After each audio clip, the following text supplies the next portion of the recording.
What up, peace to the triple G's. I just figured I'd pull out my phone real quick and go ahead and start the next vlog, because the best way to stay consistent is to keep recording with intention. Yes. I see right there on the cardboard. See right there. I see you too. I'm about to go on a grocery run, and I was like, let me remember for once to get our reusable bags. This is what you always want to go to the grocery store. I mean, this is obvious. We're in 2023. Hopefully everybody's using reusable bags, but your grocery store will accept your old plastic bags. Publix that we go to, they have receptacles on the outside of the store where you can recycle these. Another reason why I felt like this is pertinent for this video is because the last video I went on and on about pollution, and this is one of the steps all of us can take to help reduce pollution. So get on it if you're not on it already.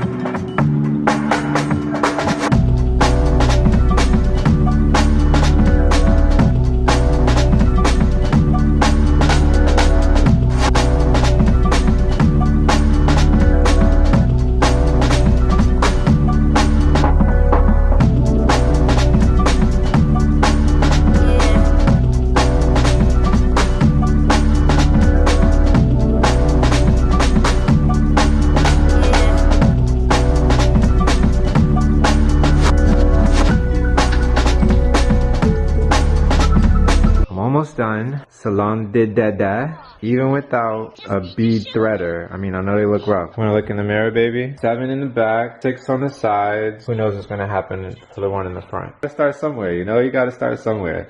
Never let how far you have to go stop you from starting, as they say. Oh, you have to open those. You have to open them. Open them? Yeah. Where you going? I got more hair to do. Alright, well, we're gonna take a moment for a distraction before we get back to it. My baby's learning how to put her shoes on by herself on the right foot. I got it before. I have my handy dandy apron on. So when Andy gets a little slobbery. My luxury model, Hannah. Yeah. This noisy boy. Okay. I like that. Remember that? I don't think I was there for that. Oh. But I love pineapples. It's a shame that you don't. They're so sweet. Oh my goodness. Oh, your goodness? There's people right there. There's right there. She's right there. See? There's poopy right there. There's poopy right there. Poopy's right there. Yeah. Yeah. I don't need that. Why? You're not going to use it. I need the one so it's not dirty. Yeah, you want to help me feed the chicken? Yes. Grab some of this feed.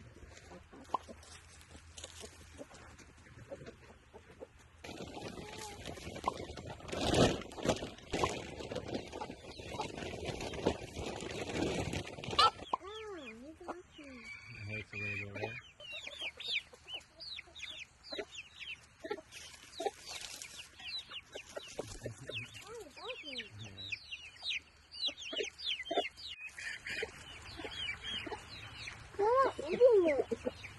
Yeah, they still got a lot of food over there. I thought they didn't, but when you look on the floor, they just knocked it out of the bowl. I love that I figured out this little feed them in the line. It works out so well. Everybody has space to eat. You know, of course, there's still a little bit of pecking and chasing that goes on. But for the most part, it's way more conductive than they use that, but then they all got a crowd around it. Then they be standing in it, pooping in it. Nah. Yeah, I gotta make you breakfast. I have to put the bacon in, and then I'm gonna make breakfast for myself while your bacon is cooking, and then I'm gonna put the waffles in, and then make you a plate, and then we'll eat breakfast together at the table, okay? Anybody who's thinking about having an animal and is on the fence about it, My advice to you is don't. One thing I will say about pets is they love routine. They love it so much I might go as far as saying that they require a routine. I'm saying that because I was up this morning listening to Rumi meow at this door because he wanted to be let out. And to me, he wants to be let out just so he can be a part of our everyday goings on. He loves to be around no matter what we're doing. If we go outside right now, he's gonna follow us everywhere we go. If he was inside right now, it's pretty cold in here. But if he was inside and the temperature was amicable for him, he would follow us around everywhere. He would always want to be on my lap because that's what he's used to. Indy, relative to Henna, is a bad dog. They're both great dogs, beautiful dogs. I love both of them to death forever and ever and ever. However, Indy is a little worse than Henna because Henna never got the baby treatment. And this is like the large portion of what I wanted to say. You have to stay consistent with your animals. If you give your animals the baby treatment when they're youngsters, when they're puppies and kittens, then you should try not to switch that up on them, because Indy used to live in the house with us. She used to sleep, you know, at the foot of our bed. Rumi was, before Indy came along, before Henna came along, before Aura came along, he was the sole point of attention for his mom. She used to bathe him, she used to clothe him, she used to cut his nails, and now he's stuck in the basement. And that's because he's been protesting not being the baby. The major point of what I wanted to say is if you ever acquire yourself a pet, try to stay consistent with them throughout their entire life. We all know people change, things happen, situations change, but animals, for their whole entire life, they pretty much stay the same. They're always babies. Look at him. Living his best life. He loves to be in the sun. Ooh, I just got a lot to say today, don't I? Well, there's about a dozen little flying gnats around the sink right now. But when you have a compost right next to the sink, oh, you're asking for it, buddy. You're asking for it. Matt don't like bugs. Matt don't like bugs. I'm gonna keep it all the way 100. Things that come with living in the country that nobody really tells you about. We always glorify it and romanticize it like, oh, I want to live off of the land and eat food out of the garden. Do you really? Do you really? Because you know it's finna come with this life? Bugs and ungrateful animals. You might need that fork because I put some eggs on. Just a little bit of eggs. Just 2 bites. Okay? Nothing too crazy. Yeah. Alright? This is a big one. And I made sure your syrup didn't touch anything, because you're just like me and don't like your syrup to touch anything else but your waffles. Yeah. All good? Yeah. Yeah. Yeah. We're both going to drink this. Martinelli's. Only the best. Only the best. I thought I want mine. You can drink that one, baby, with me. I want my own. I know. I'm sorry. But we're going to drink out of the same one today, for the sake of washing dishes. Remember, it's just Dada here, okay? The less time I spend washing dishes, the more time we have to play together. I said Dada. Try the eggs, buddy. It's so fluffy today. Daddy made them perfectly. Perfect saltiness. Yeah. I put a little bit of 1 bite right there and 1 bite right there. Why? So you only have 2 bites of eggs, because you haven't been eating your eggs lately, so I don't want to overwhelm you. Oh, mommy. Yeah, overwhelm you.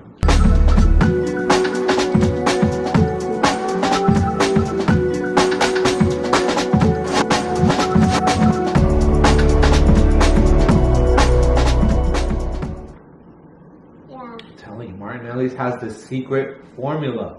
Yeah. No other apple juice comes close. No other apple juice comes close. No, the apple juice comes close. Yeah. When you were a tiny baby, you had you did the baby, then I had you when you were baby. I had you another big kid like you, and then I had you like a baby.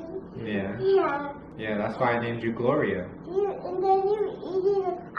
I named you. I make hamburger. I named you hamburger.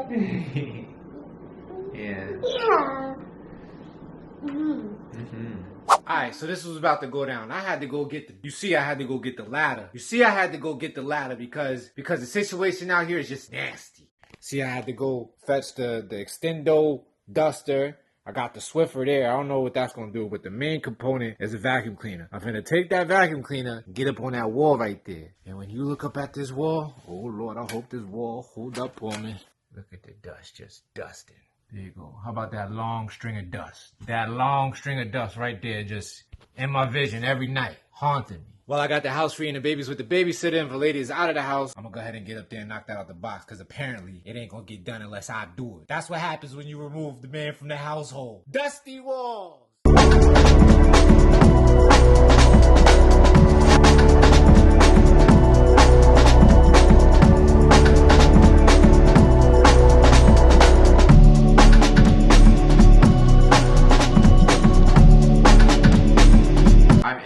Job seeking phase of my life. And as I explained in my last video, I recently graduated from a technical boot camp for a manual QA role, and I've been on LinkedIn, Indeed, Glassdoor, Career Builder, all these different websites with my resume, sending out 20 to 25 applications a day. Sometimes I don't quite get there because 20 applications, 25 applications a day, usually it could take anywhere from 2 to 3 hours to 8 or 9 hours, depending on the types of like a gatekeeping portal. I've been doing this for about 2 or 3 months and I've gotten one callback. The definition of insanity is to keep doing the same thing and expect different results. There's either something I'm doing wrong, something that I could be doing better, I should say. I've been spending time trying to figure out what I can do better. And I came across this post and it was very eye-opening, and that is the first message that I want to share with you today.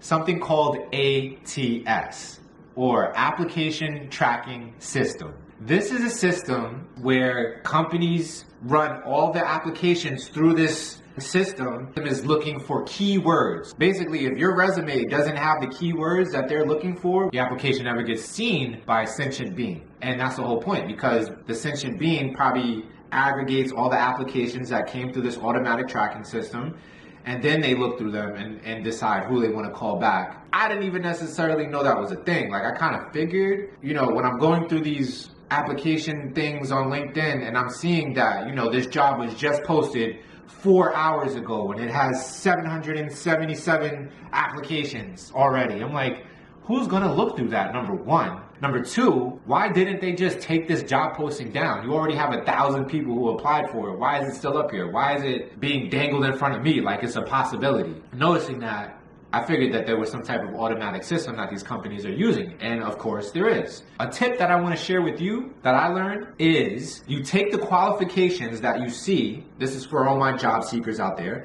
You take the qualifications that you see on the job posting, and then you go to your resume and you copy and paste all the qualifications on a second page of your resume, but you do it in white.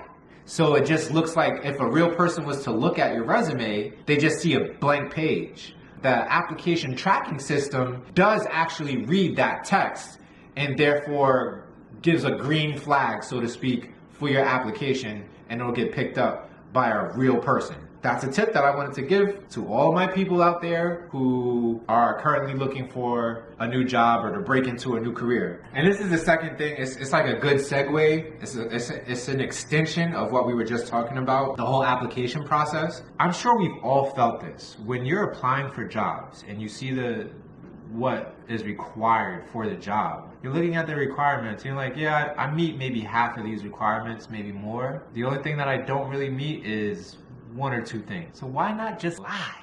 Why not just put it on the resume anyway? And I'm probably never gonna get a call back if any recruiter or employee watches my YouTube, which probably ain't gonna happen. Anyway, it's just a thought. Not saying that I do or that I suggest that you do it, but it's very tempting, isn't it? It's very tempting to just lie, because who cares? Are these people really going to verify the veracity of the information that you're giving them on your resume? Well, actually, yes, I do. You just need to get there into the interview, wow them with your interpersonal skills and your soft skills. They give you the job, and then even if you can't really perform the job when you first show up, they're gonna give you some on-site training, duh, right? That makes sense.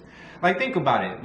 In my personal experience, right, when I went to IAR, the Institute of Audio Research, I mean, if you've ever been in a music studio and you see all the knobs and the lights and the bells and the whistles, you don't know what half that stuff does. I learned what all of that stuff does. I can walk into a studio right now and you can point at anything and I can tell you what it is, what it does, where it came from, what its origin was. Like, IAR did a spectacular job at teaching me the inner workings of studios and the music industry, the music business, production. I'm good with all of that. Or should I say that I was good? Like, when you learn stuff, especially things that are very complex, such as, let's say you're trying to be a doctor. Yeah, you can ace the test right then and there on like what the biology of the arm is. You know what I'm saying? But when you're out there in the field and you get your job, do you remember everything that you just learned over the course of the past 9 months, 2 years, 4 years, 5 years for people with their masters, 5+ years for people with their PhD?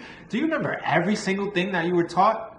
I highly doubt it, right? What's the big idea? What's the whole point of going through all this education when you're just gonna forget after the test was given to you anyway? We're only memorizing the information to regurgitate it on command for some tests, to pass a test, and then all of a sudden it's like, oh, this test is put up on the board, you've shown that you know this knowledge. But we all know it only takes like 2 or 3 days to forget a whole lot, especially when you got a whole life. You know what I'm saying?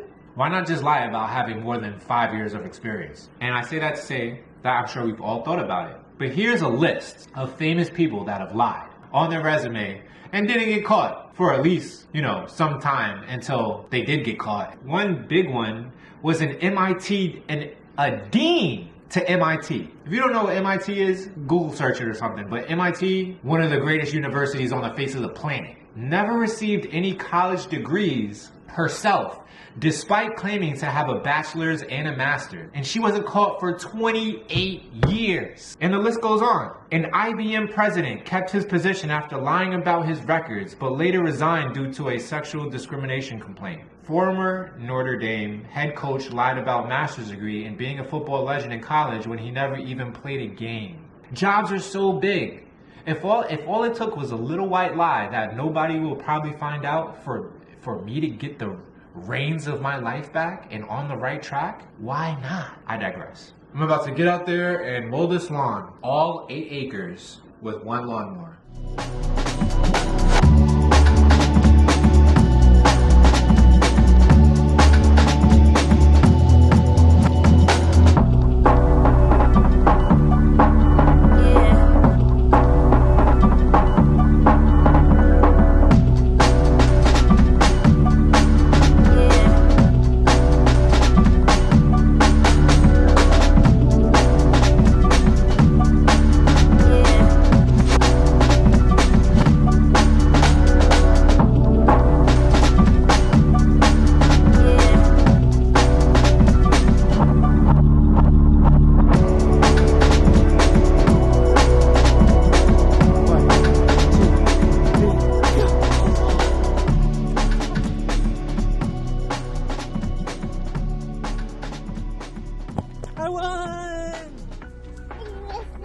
All right, first one from here to henna. Go!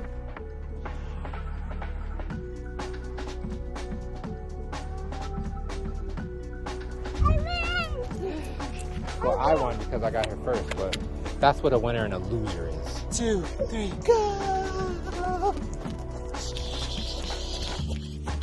Oh, my leg, I popped the hammy. First one to the tree wins. I'm almost right there. For the win! Oh, you won! I can't believe you beat me! The first time you beat me ever.